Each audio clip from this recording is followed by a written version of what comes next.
Baik, Assalamualaikum warahmatullahi wabarakatuh. Berjumpa lagi di YouTube channel saya, Fuji Arya Fitri. Hari ini kita akan membahas apa itu angkatan 66 dan 80-an.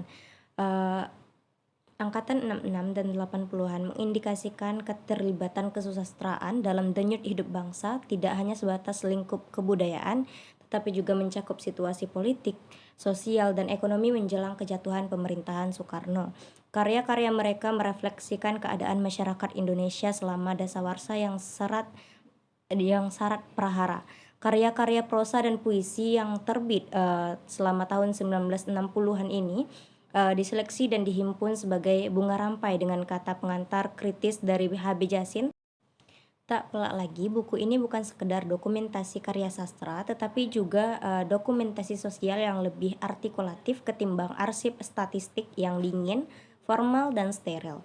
Menurut HB Jasin, ciri-ciri karya sastra angkatan 66 ialah mempunyai konsepsi Pancasila, menggemakan protes sosial dan politik, membawa kesadaran nurani manusia yang bertahun-tahun mengalami kezaliman dan perkawasan terhadap kebenaran, rasa keadilan serta kesadaran akan moral dan agama. Para pengarang yang termasuk angkatan 66 katanya ialah mereka yang tatkala tahun 1945 berumur kira-kira 6 tahun dan baru masuk sekolah rakyat, jadi mereka yang tahun 1966 kira-kira berumur 25 tahun. Mereka inilah yang telah giat menulis dalam majalah-majalah sastra kebudayaan sekitar tahun 55-an.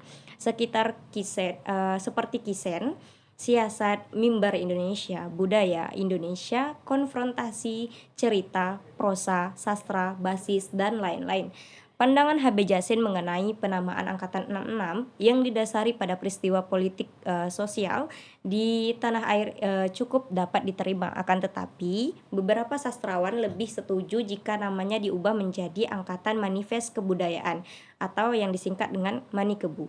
Seperti tanggapan dari Satyagraha Hurip, ia mengatakan bahwa bentuk pemberontakan akan rezim pemerintahan sudah dilakukan secara terus-menerus. Bahkan jika dicermati sikap dan kiprah para penanda tangan manifest kebudayaan yang konsisten telah dengan nyata menunjukkan dukungan perjuangan demokrasi Indonesia. Manifest kebudayaan adalah konsep kebudayaan yang mengusung humanisme universal. Nah, oleh sebab itu, Satyagraha Hurip merasa akan lebih tepat jika karya sastra ini dinamai dengan Angkatan Manifest.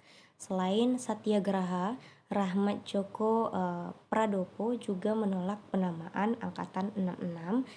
Menurut Pradopo, penamaan Angkatan 66 angkatannya seharusnya sudah dilandasi oleh faktor karya sastra itu sendiri, bukan karena sosial politik. Alasan Jasin mengenai usia para sastrawan juga ditolak oleh Pradopo. Pada akhirnya, karena banyak sastrawan yang menolak penamaan pemikiran HB Jasin, penamaan Angkatan 66 belum diterima. Satyagraha Hurip.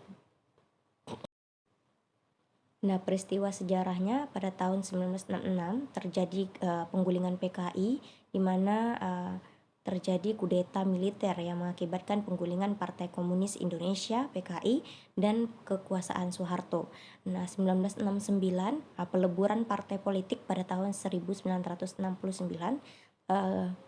yakni menjadi 3 partai: Partai Demokrasi Indonesia atau PDI, Partai Golongan Karya Golkar, dan Partai Persatuan Pembangunan PPP. 1975 ada penyerahan Irian Barat pada tahun 1969-nya. Irian Barat sekarang menjadi Papua, resmi diserahkan dari pemerintahan Belanda kepada Indonesia. Nah, 1975 ada invasi Timur Timur. Indonesia menginvasi Timur Timur pada tahun 1975 yang menyebabkan konflik dan penderitaan besar di wilayah tersebut. 1988 pembukaan politik.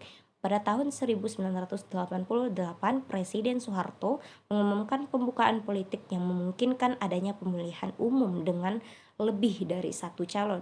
Nah, karya-karya yang terkenal pada masa ini ialah yang pertama ada sastra dari Pramudia Anantatur, karya-karya monumentalnya seperti Bumi Manusia dan Anak Semua Bangsa memberikan kontribusi besar pada sastra Indonesia.